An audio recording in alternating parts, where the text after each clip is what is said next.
৬,০০০ টাকা লস হলো আমার।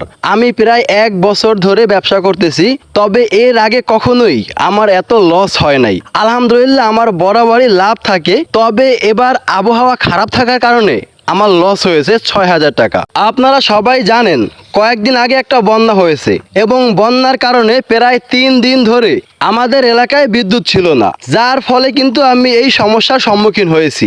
যদিও আমার ইনকিউবেটরের ব্যাটারি ব্যাকআপ ছিল, তবে সর্বোচ্চ ৮ ঘন্টা পর্যন্ত ব্যাকআপ নিতে পেরেছি। আবহাওয়া খারাপ থাকার কারণে সোলারে তেমন একটা চার্জ হয় নাই, যার ফলে আমি মেশিনটি নিয়ে যাই আমাদের এলাকায় এক ভাইয়ের জেনারেটর আছে, সেখানে জেনারেটরের তেল খরচ বাবদ আমার প্রায় ২,০০০ টাকা খরচ হয় এবং সবকিছু নিয়ে আমার খরচ হয় ২৫০০ টাকা এক্সট্রা, যেটা আমার আগে কখনোই হয় নাই এবং সেখানে আমার ২ দিন এবং ১ রাত থাকতে হয়েছে। তারপরেও আমার ১৫০টি ডিম ফুটেনি, মানে বাচ্চা আসেনি। পরে আমি ডিমগুলো ভেঙে ভেঙে দেখেছি প্রত্যেকটার মধ্যেই বাচ্চা ছিল, বাচ্চাগুলো মারা গিয়েছে, বের হতে পারেনি। আসলে আমার ভাগ্যটাই খারাপ, যেদিন হ্যাচিং শুরু হয় অর্থাৎ বাচ্চা ডিম থেকে বের হওয়া শুরু হয় ওই দিনই বন্যা শুরু হয়, যার ফলে কিন্তু আমি এই সমস্যার সম্মুখীন হয়েছি। এবং বাচ্চা সম্পূর্ণ হ্যাচিং হওয়ার পরে আমি যখন ব্রুডিং শুরু করি, কয়েকদিন ধরে টানা বিদ্যুৎ সংযোগ বিচ্ছিন্ন থাকার কারণে অনেকগুলো বাচ্চা মারা যায়।